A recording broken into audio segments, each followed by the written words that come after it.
국민의힘과 윤석열 정부는 이상동기 범죄 대책 마련에 만전을 기하겠습니다. 윤석열 정부가 대대적인 경찰 조직 개편과 의무경찰제 제도입을 추진합니다. 최근 신림동 사건과 서현역 사건, 그리고 신림동 성폭행 사건까지 일상적인 삶의 현장에서 불특정 다수를 상대로 한 흉악범죄가 잇따르며 국민이 극도의 불안감을 호소하고 있습니다. 현재 경찰은 수사 관련 인력이 주로 배치된 구조였기에 지역과 대상을 가리지 않는 이상동기 범죄에 대한 적극적인 대응이 어려웠습니다.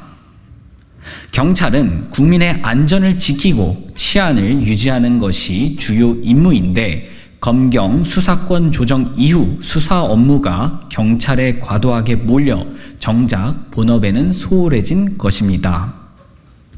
특히 2만 5천여 명에 달했던 의경이 폐지되며 현장 치안 인력이 부족해져 경찰 임무 수행에 차질이 생기기도 했습니다.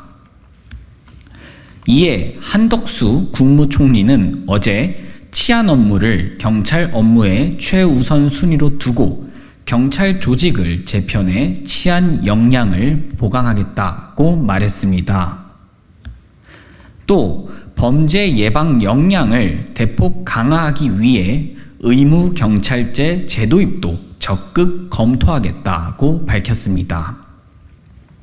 이와 함께 가석방을 허용하지 않는 무기형 도입과 공중협박, 공공장소 흉기 소지 등에 대한 처벌 규정 신설을 통해 흉악범죄에 대해 강력한 법적 조치를 취할 것을 약속했습니다. 어떠한 이유로도 흉악범죄는 정당화될 수 없습니다. 또 범죄에 맞서 국민의 생명과 안전을 지키는 것이 정부의 존재 이유입니다. 국민의힘과 윤석열 정부는 민생 치안과 범죄 예방에 총력을 기울이라는 국민의 요구를 무겁게 받아들여 이상동기 범죄 대책 마련에 만전을 기할 것입니다.